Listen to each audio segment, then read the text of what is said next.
कायनात में ना कुछ चेहरे ऐसे हैं जिन्हें भुलाना मुश्किल है, और आज हम उनमें से सबसे पुरस्कार चेहरे के पीछे की कहानी में उतरेंगे। ये चेहरा शायद इस दुनिया से बाहर का सबसे मशहूर चेहरा है। वही बड़ी गहरी काली आंखें, छोटा सा कद और वो अजीब सी सुरमाई जिल्द। हम सब इसे ग्रे एलियन के नाम से जानते हैं, और ये तस्वीर आप देखें तो फिल्मों से लेकर किताबों तक हमारी सकाफत में हर जगह छाई हुई है। लेकिन असल सवाल तो ये है कि इस तस्वीर के पीछे की थ्योरी क्या है? ये ख्याल आखिर हमारे जहनों में आया कहाँ से? तो चलें आज इसी राज से पर्दा उठाते हैं और खोज लगाते हैं कि ये ग्रे एलियन का नजरिया शुरू कहाँ से हुआ और उसके पीछे छुपी कहानियां क्या हैं। अच्छा, तो हमारा सफ़र शुरू होता है हज़ारों साल पहले, कदीम दुनिया की गहराइयों से। क्या ये मुमकिन है कि हमारे आबाओ अजदाद ने इन मखलूक़ात को हमसे बहुत पहले ही देख लिया था?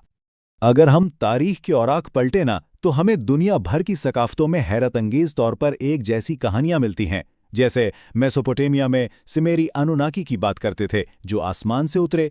अमेरिका में होपी कबीला कचीना का जिक्र करता है जो आग की ढालों पर सवार होकर आए। और हाँ, पेरू में मिलने वाली ये लंबी खोपड़ियां, कुछ लोग तो इन्हें एलियन और इंसान के मिलाप का सबूत मानते हैं।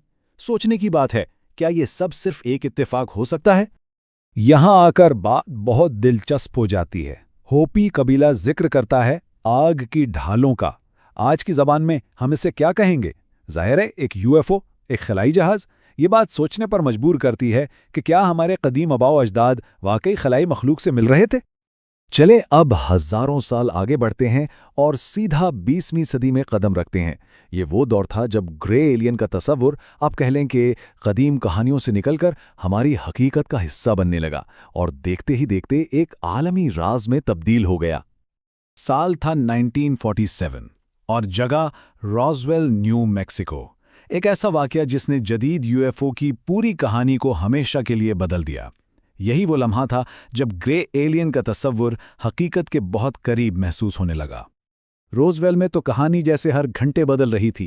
पहले फौज ने खुद ऐलान किया, हमने एक उड़न तश्तरी पकड़ी है, लेकिन फिर सिर्फ 24 घंटों के अंदर अंदर वो अपनी ही बात से मुकर गए और इसे एक मामूली सा मौसमी गुब्बारा करार दे दिया। मगर मकामी लोगों की कहानियां बिल्कुल मुख्तलिफ थीं। उन्होंने 5 छोटी गैर इंसानी लाशें देखने का दावा किया। बस यहीं से इस शुबे ने जन्म लिया कि हुकूमत कुछ बहुत बड़ा छुपा रही है, एक ऐसा राज जो आज तक कायम है। देखें, रॉसवेल ने सिर्फ यूएफओज की कहानी को जन्म नहीं दिया, बल्कि एक और शायद ज्यादा खौफनाक ख्याल को भी हवा दी, एलियन अबडक्शन। मतलब ये नज़रिया कि खलाई मखलूक सिर्फ हमसे मिलने नहीं आ रही, बल्कि हमें तहकीक के लिए अगवा भी कर रही है। इसकी सबसे मशहूर शुरुआत 1961 में बेटी और बार्नी हिल के केस से हुई, और उसके बाद तो जैसे ऐसी हजारों कहानियों की लाइन लग गई। तो फिर अहम नुक्ता ये है कि अगर ये अगवा के वाक़यात सच्चे हैं तो आखिर इनका मकसद क्या है? हज़ारों की तादाद में इन मुबैना रिपोर्ट्स के पीछे का क्यों क्या है? क्या कोई खुफिया एजेंडा चल रहा है? जो बात इन अगवा की कहानियों को सबसे ज़्यादा पुरस्कार बनाती है ना, वो ये है कि दुनिया भर से आने वाली रिपोर्ट्स में तफसीलात हैरत अंगेज़ तौर पर एक जैसी हैं। लोग बताते हैं कि वक्त जैसे थम सा गया हो, जिसमें बिल्कुल बेहिस हो गया और उन्हें एक मेडिकल टेबल पर लेटाया गया, और बार बार एक ही मकसद सामने आता है, इंसान एलियन हाइब्रिड्स बनाना। अब सोचें, इतने मुख्तलिफ लोग, एक जैसी कहानी, ये कैसे मुमकिन है? इस नज़रिए के बिल्कुल मरकज़ में कम कार्ल्सबर्ग जैसी गवाहियां हैं। वो कहती हैं मेरा डीएनए इस्तेमाल किया जा रहा था, वो मेरे अंडों से हाइब्रिड बच्चे बना रहे थे और उसे अपने डीएनए के साथ मिला रहे थे।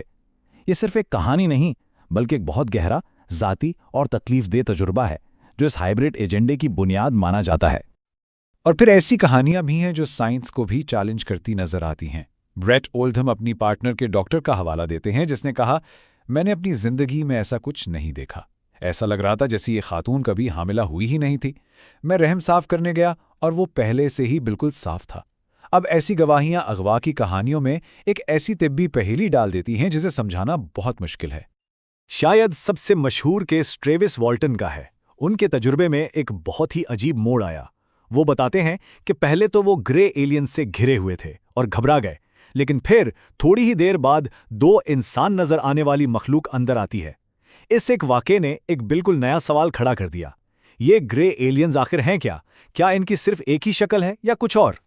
तो अब हम आते हैं सबसे बड़े सवाल की तरफ। ये ग्रे एलियंस आखिर हैं कौन? क्या वो रोबोट हैं जिन्हें कोई और कंट्रोल कर रहा है, या शायद वो वक्त के मुसाफिर हैं? चलें 3 सबसे चौंका देने वाले नज़रियात पर एक नज़र डालते हैं। पहला नज़रिया ये कहता है कि ये असली मखलूक हैं ही नहीं, बल्कि बायोलॉजिकल रोबोट्स हैं, मतलब किसी और ने उन्हें बनाकर यहाँ भेजा है। दूसरा नज़रिया सीधा ट्रैविस वॉल्टन के केस से जुड़ता है कि ये अपनी शक्ल बदल सकते हैं और शायद इंसानी रूप धारकर हमें पुरसुकून करने की कोशिश करते हैं। लेकिन जो तीसरा नज़रिया है ना, वो सबसे ज़्यादा दिमाग घुमा देने वाला है। क्या ये ग्रे एलियंस कोई और नहीं बल्कि मुस्तकबिल से आए हुए खुद हम इंसान हैं, हमारे ही इर्तिका का अगला कदम? अब आप सोच रहे होंगे कि भाई शक्ल बदलने वाले एलियंस पर कौन यकीन करता होगा? तो आपको हैरानी होगी, 2013 के एक पोल के मुताबिक सिर्फ अमेरिका में 1 करोड़ 20 लाख लोग इस बात पर यकीन रखते हैं। हाँ, ये शायद कुल आबादी का सिर्फ 4% हो, लेकिन ये साफ जाहिर करता है कि ये ख्याल अब सिर्फ फिल्मों की कहानी नहीं रहा। तो आखिर में ये सवाल वहीं का वहीं है। जब हम ग्रे एलियंस का तस्वुर करते हैं तो क्या हम किसी दूसरे सैयारे से आने वाले मेहमानों के बारे में सोच रहे होते हैं, या फिर ये खुद हम